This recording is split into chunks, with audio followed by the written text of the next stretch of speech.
Nabi sallallahu alaihi wa alihi wasallam yang bernama Harith ibnu Umair. Harith ibnu Umair telah dibunuh oleh Syurahbil ibnu Am al-Ghassani dalam perundangan ataupun dalam dunia Islam ataupun dalam negara, undang-undang negara, kita tidak boleh bunuh duta. Utusan ni gak duta lah. Kita tak boleh nak bunuh duta, kerana duta ni dijamin keamanan dia.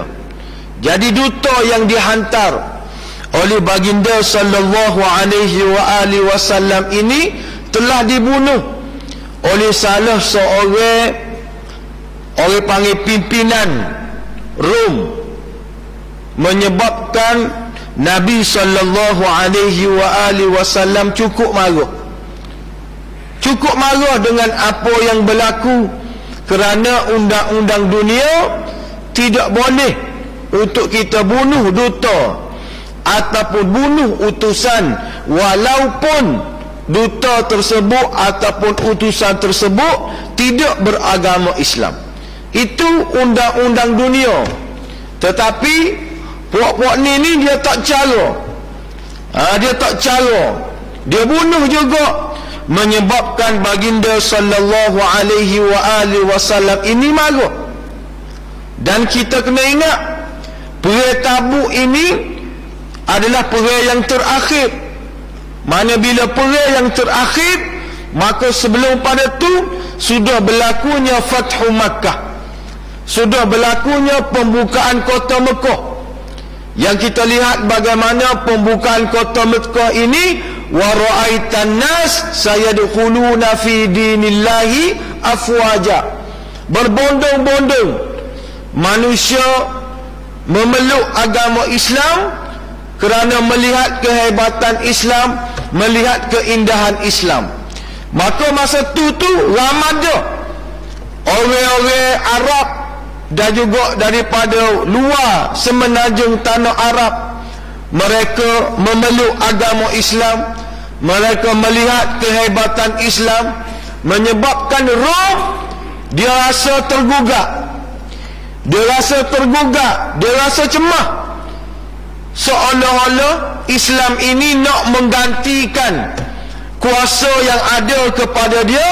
Maka sebab tu dia bunuh utusan ataupun duta yang dihantar oleh baginda sallallahu alaihi wa alihi wasallam.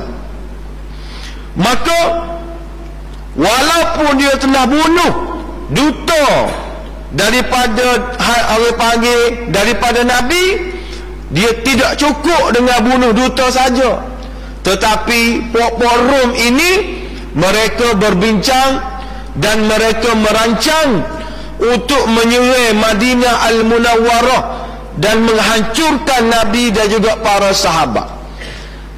Tak pandai kita bunuh duta, kita kena pergi serang kota Madinah, kita kena hancurkan Islam, kita kena hancurkan, bunuh Nabi Muhammad sallallahu alaihi wa alihi wasallam. Berita sampai kepada Nabi, puak-puak Rom ni nak serang Madinah, nak bunuh Nabi, nak bunuh para sahabat baginda. Maka di sana kita lihat bagaimana Nabi mengalami kesukaran, Nabi mengalami kesulitan untuk mengerahkan para sahabat baginda untuk keluar berperang menghadapi Rom pada masa itu. Kenapa Nabi mari rasa risau, Nabi mari rasa kenaling? Kerana yang pertama, Tabuk ni jauh daripada Madinah Al-Munawwarah. Sebagaimana bersebut tadi, lebih kurang 700 km. Ada riwayat kata 900 lebih, nak dekat-dekat dengan 700. Bayangkan 700 km, masa tu tak ada kenderaan canggih, tak ada kapal terbang, tak ada kereta, hanya menaiki unta dan juga kuda. Capur pula. Masa perang Tabuk ni musim panah. Panah di tanah Arab ni, kalau ada di kalangan kita yang pernah belajar di tanah Arab, Mesir ke, Jordan ke, Mekah sendiri pun, panah dia ni panah daripada kita pada hari ni lagi. Kita Kelantan Sari Dua ni panah. Tapi nak berbanding dengan panahnya tanah Arab ni, cukup-cukup panah. Pertama jauh. Yang kedua musim panah. Yang ketiga buah-buah jadi pada musim tersebut, pada waktu tersebut. Buah durian ke, buah doka ke, buah moktel ke jadi. Bila jadi, keberatan bagi sahabat-sahabat Nabi ni nak tinggal rumah mereka, nak tinggal kebun-kebun mereka, kerana buah-buah mereka ni sedang jadi molek.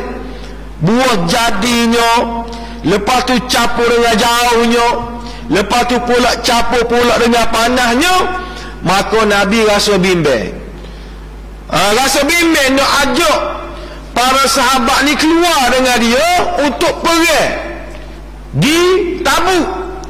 Dan kita tahu dan kita baca dalam riwayat, baca dalam sirah, Nabi ajak sebelum pada ni, kalau Nabi ajak sahabat-sahabat Nabi ni pergi perang, Nabi tak royak pergi mana.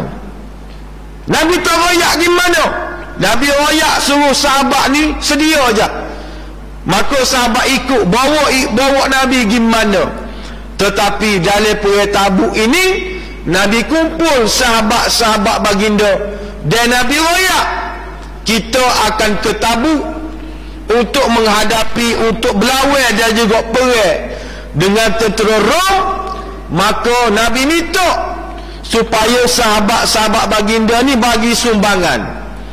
Kalau ada duit, bagi duit, tak kira lah, infak, hatta makanan sekalipun, hatta satu sebutir buah tamar pun Nabi terima sumbangan-sumbangan dan juga infak-infak daripada sahabat-sahabat baginda. Dan kita lihat bagaimana walaupun suasana panah, suasana jauh, suasana buah-buah menjadi di kebun-kebun para sahabat Nabi, tetapi inilah kelebihan yang ada pada sahabat.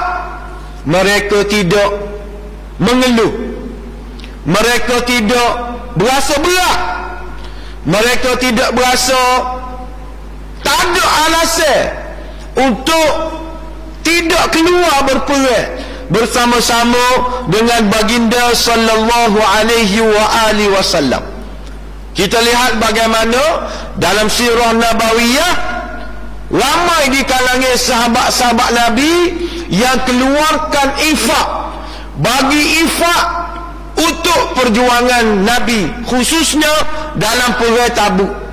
Sebagai contoh, Sayyidina Abu Bakar As-Siddiq radhiyallahu ta'ala anhu, dia orang yang pertama pergi jumpa dengan Nabi, bagi harta dia, infak fi sabilillah, untuk keluar ke medan Tabuk. Berapa jumlah dia?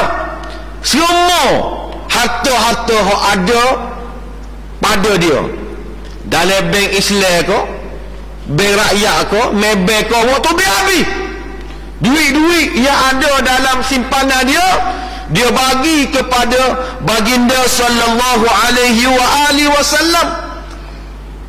Dia jumpa dengan Nabi, dia kata, wahai Rasulullah, ini adalah semua harta yang aku bagi kepada kamu, tak ninggal walaupun sah. Rasulullah tanya, kalau mu bagi semua kepada harta, kalau mu bagi semua harta-hartamu kepada aku, gapo hak mu tinggal kepada anak binimu? Sayyidina Abu Bakar jawab, aku tinggal kepada bini dan juga anak aku Allah Ta'ala dan juga Rasul. Nak cari mana orang yang serupa dengan Sayyidina Abu Bakar? Bui belaka, aku tinggal Allah Ta'ala dengan Rasul je. Sebab itulah Allah Ta'ala gelar Nabi, gelar Abu Bakar ni As-Siddiq, orang yang benar, orang yang membenarkan apa yang diucapkan, apa yang dilakukan oleh baginda sallallahu alaihi wasallam. Kadang-kadang orang kita bukan sini tempat lain, nak semaya, nak bagi infak pagi semaya Jumaat pun lama seluk piti dalam poket, takut salah waktu bik, duk cari piti Syria, nak waktu bik 50 air ugah dah nak masuk balik. Wal'iyadzubillah, bukan sini tempat lain. Ni Sayyidina Abu Bakar ni bagi segala-gala. Hak ninggalnya siapa? Ninggal dia Allah Ta'ala dan Rasul je, dia tinggal kepada anak bini dia. Mari pula Sayyidina Umar Al-Khattab radhiyallahu ta'ala anhu bagi infak kepada Nabi separuh dia bagi kepada Nabi, separuh lagi dia tinggal kepada anak bini dia. Teh juga kali separuh, tapi tak boleh lawan Sayyidina Abu Bakar. Mari pula Sayyidina Uthman bin Affan radhiyallahu ta'ala anhu mari jumpa dengan Nabi, dia bagi 200 ekor unta. 200 ekor unta. Seekor unta hari ni tak berapa ribu? Ni 200 ekor unta permulaan Sayyidina Uthman bagi kepada Nabi. Lepas pada tu dia wi pula sampai satu tahap 900 ekor unta. Sayyidina Uthman bin Affan bagi kepada Nabi sallallahu alaihi wasallam. Ni kelebihan sahabat-sahabat Nabi. Dia rela habis piti, dia rela korbankan segala-gala untuk perjuangan Islam, untuk perjuangan Nabi sallallahu alaihi wasallam. Sebab tu adik kakak, bak sedekah ni kita jangan kira, bak wipiti korang ni kita jangan kira. Islam aja mu wipiti mu boleh balik, mu wipiti duitmu semakin banyak, duitmu semakin banyak. Ni hak Islam aja. Kita bagi infak, kita bagi sedekah, duit kita kau banyak. Bukan setakat kau banyak, ada keberkatan dia, ada kelebihan dia.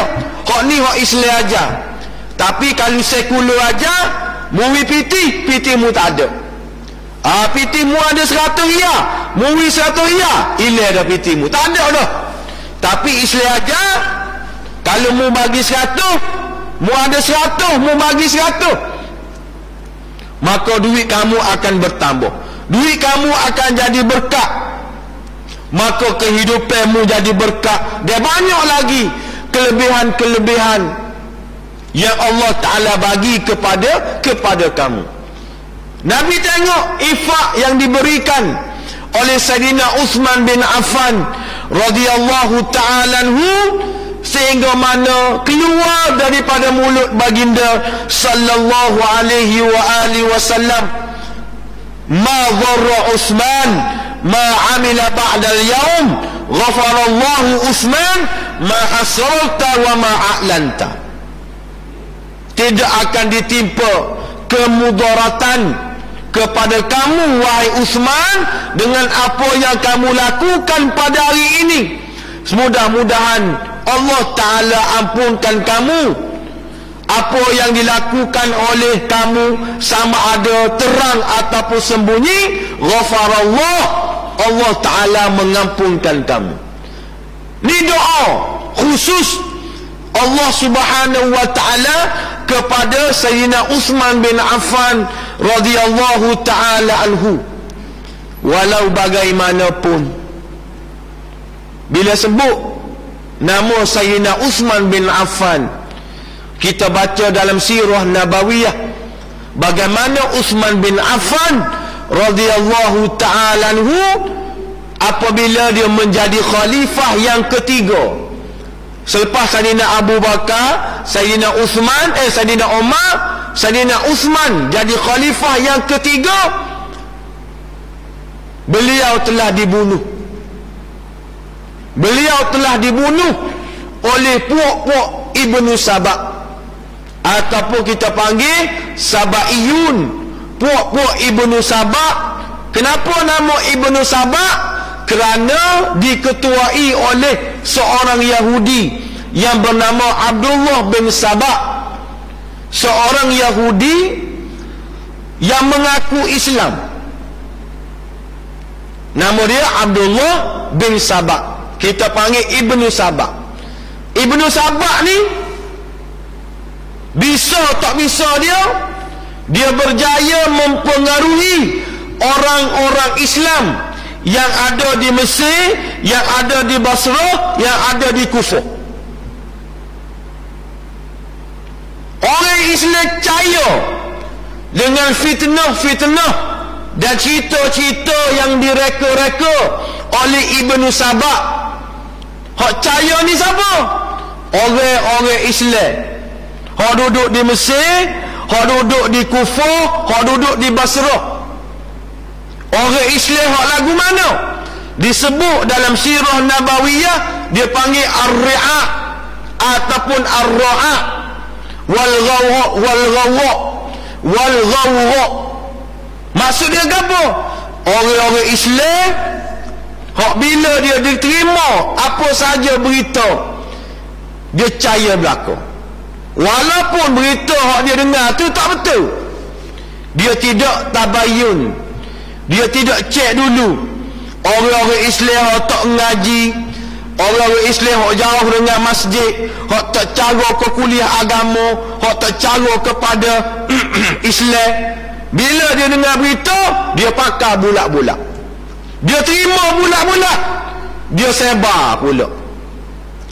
Nak ayatnya zaman Sayyidina Uthman ni ada dah orang-orang Islam ni hak tak tentu kalu, hak tak tahu satu, bawa cerita-cerita, bawa fitnah-fitnah yang dilemparkan oleh Ibnu Saba, orang Yahudi.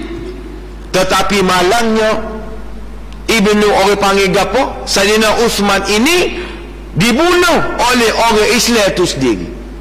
Ni kelemahan orang Islam, kita tak boleh nak nafi. Hak palanya Yahudi, tapi hak bunuh Sayyidina Uthman-nya siapa? Orang Islam. Contoh fitnah yang dibawa, Sayyidina Uthman minum arak. Sayyidina Uthman ni minum arak. Ada di kalangan orang-orang Islam ni percaya bahawasanya Sayyidina Uthman ni minum arak. Kalau kita tak logik, sahabat Nabi, hak Nabi jamin syurga masa dia hidup lagi, tiba-tiba ada orang Islam ni hak percaya Sayyidina Uthman ni minum arak. Bapa baca WhatsApp, ni WhatsApp group kata ni Sayyidina Uthman ni minum arak ni. Mari mana? Dalam Facebook, dalam media sosial, pergi selalu jalan roh. Padahal kita tak tabayun dulu, kita tak tanya dulu.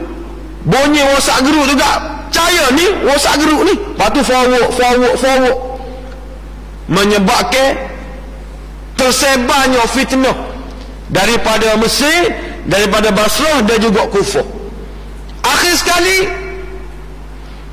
ni orang panggil kemuncak dia, kemuncak bagaimana rumah Sayyidina Uthman bin Affan telah dikepung. Siapa kepung ni? Orang Islam. Waktu kita sedih tu, Ibnu Saba kata duduk mana dah? Ibnu Saba jauh dia. Hak buat kerja ni siapa? Orang Islam tadi. Hak tak tahu satu, hak tak reti satu, hak tak ngaji, hak malas maya, hak jauh dengan masjid. Hak ni hak ada kepung rumah Sayyidina Uthman. Berapa lama dia kepung? 40 hari. Sayyidina Uthman masa tu umur berapa?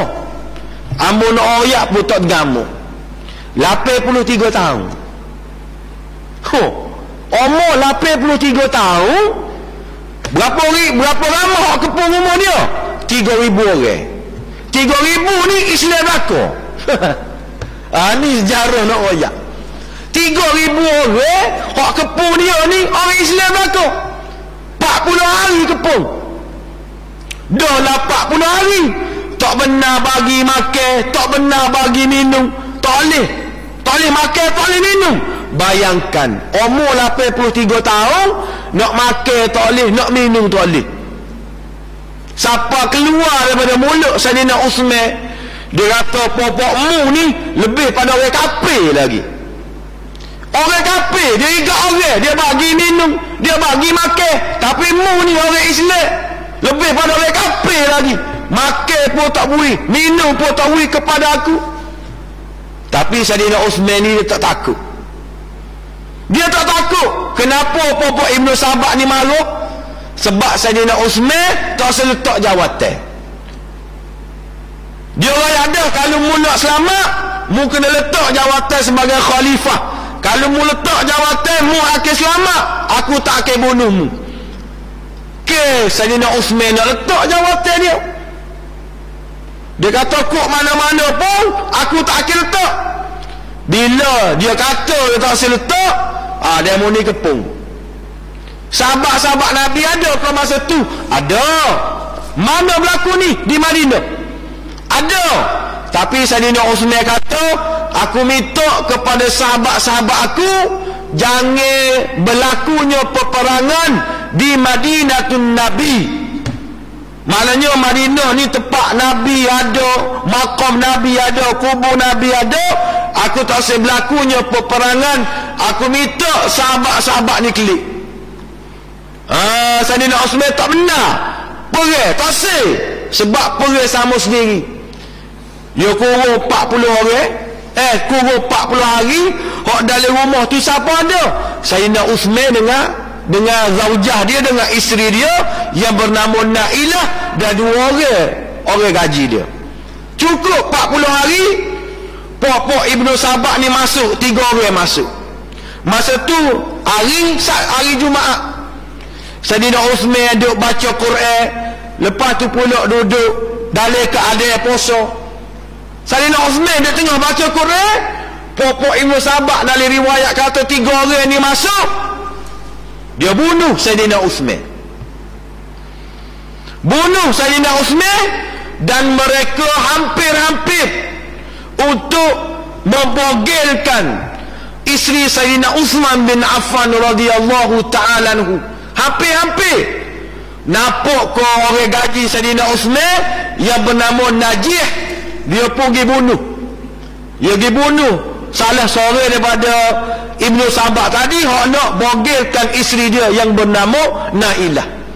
Hak ni pula mari bunuh pula orang gaji dia. Maka berlakulah kematian dalam rumah tersebut, iaitu seramai 3 orang. Nak ayatnya kemuncak Saidina Uthman bin Affan ini dibunuh oleh orang Islam sendiri.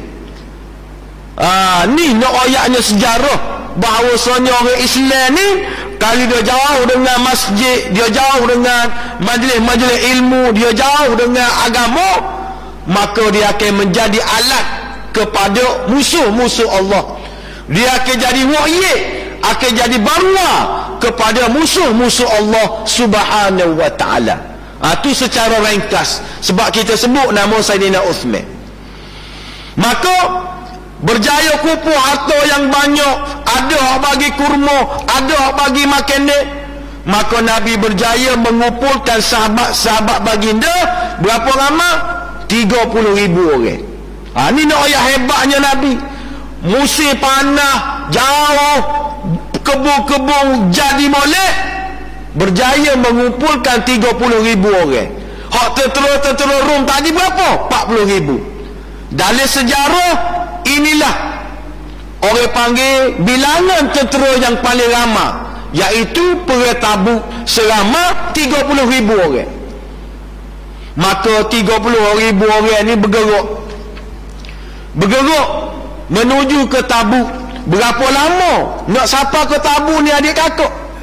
Kereta tak ada, motor tak ada, 15 hari. 15 hari dalam keadaan panah ni pada pasir. Kita panah-panah pun ada pokok, ada neduh ni 15 hari duk jalan tengah panah. Lo ni pun kalau tak pasal ekor lepas oh. Tak pasal ekor, tak pasal kipas. Nak ayatnya 15 hari perjalanan Nabi, gi 15 hari, kelik 15 hari.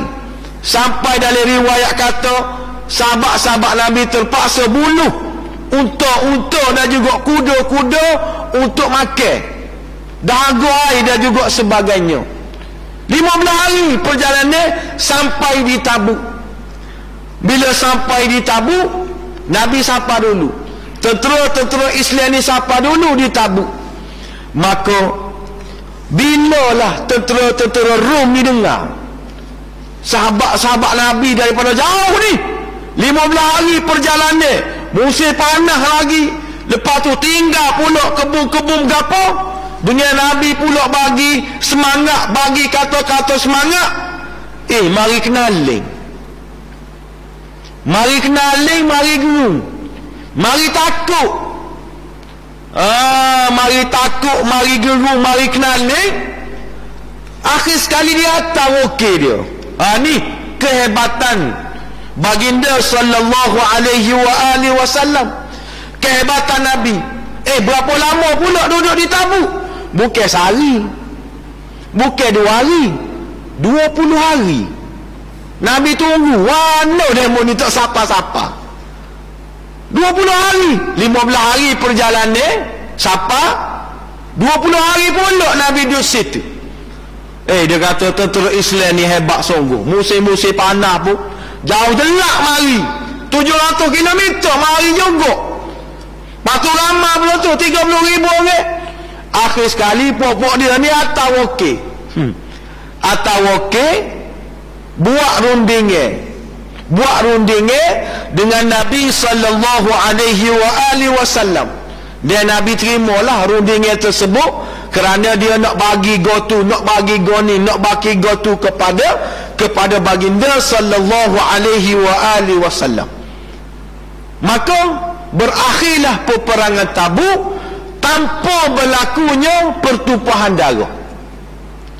Sebab tu kalau kita baca dalam sirah Nabawiyah juga, banyak-banyak peperangan Nabi ni ada Nabi perang menang dengan mengangkat senjata. Ada peperangan hak Nabi menang tanpa Nabi angkat senjata. Termasuklah perang Tabuk. Nabi tak perang apa pun. Nabi tunggu 20 hari. Tentera Rom ngala. Hatta okey nak mesyuarat, bukan mesyuarat lah, buat rundingnya dengan Nabi sallallahu alaihi wasallam kerana melihat kehebatan yang ada kepada Nabi dan juga para sahabat. 20 hari Nabi duduk di Tabuk, maka Nabi baliklah semula ke Madinah Al-Munawwarah, mengambil masa selama 15 hari. Capu tolak berapa lama? 50 hari. 50 hari adik kakak jalan kaki. Allahu Akbar. Ada kala ni orang serupa dengan demo ni, serupa dengan Nabi dan juga para sahabat yang rela korbankan segala-gala untuk pertahankan Islam, untuk pertahankan agama. Kita minta doa dengan Allah Ta'ala, biar Allah Ta'ala pilih kita jadi sebagaimana sahabat Nabi sallallahu alaihi wasallam.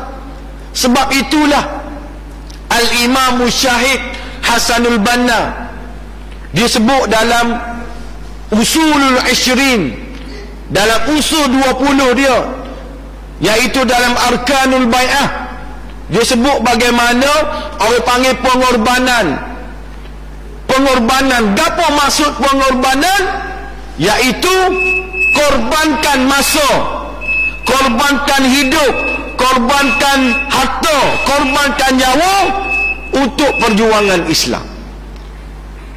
Nak berjihad, nak menunjukkan rasa kita ni jaga agama Allah Ta'ala, kena korbankan duit, korbankan masa, korbankan segala-gala apa saja yang ada dalam hidup kita, yang ada dalam diri kita, kita korbankan untuk perjuangan Islam, untuk menegakkan agama Allah Subhanahu wa taala. Mampu ke tak? Kita buat sebagaimana Sayyidina Abu Bakar bui segala-gala, tak tinggal walaupun sikit. Mampu ke kita jadi sebagaimana Sayyidina Uthman bin Affan bagi dengan 1000 ekor unta? Mampu ke kita jadi sebagaimana Sayyidina Umar separuh harta kita bagi kepada perjuangan Islam? Kalau kita bagi ke masjid pun seminggu sekali, seria, lambat lagilah kita. Nak jaga kita, nak infakkan diri kita untuk korbankan segala-galanya untuk perjuangan Islam. Sebab itulah adik kakak yang dirahmati Allah, peperangan Tabuk ini menyebabkan tentera-tentera Rom, kuasa besar Rom pada masa itu terpaksa mengalah kerana pengorbanan, kerana jihad yang ditunjukkan dengan begitu tidak dapat orang panggil tidak dapat dibayangkan betapa hebatnya para sahabat dan juga Nabi sallallahu alaihi wasallam. Mudah-mudahan dengan kita baca perang Tabuk ini, kita baca pengorbanan Nabi, pengorbanan sahabat-sahabat Nabi, kita mari rasa kita mari rasa nak sumbangkan duit kita, sumbangkan tenaga kita, sumbangkan diri kita untuk kita menegakkan agama Allah, untuk menegakkan perjuangan Islam. Kalau kita tidak mampu untuk keluar ke medan jihad, untuk kita korbankan nyawa kita, paling kurang kita bagi sumbangan, bagi duit, bagi harta kita, untuk sama-sama kita mengambil infak, mengambil pahala, kerana kita tidak tinggal bagi sumbangan dan juga bagi infak untuk kita menegakkan agama Allah Subhanahu wa taala. Perang Tabuk ni panjang lagi, cuma sekadar itu saja, kerana dalam perang Tabuk ini juga ada beberapa sahabat Nabi yang ditinggalkan oleh baginda sallallahu alaihi wasallam.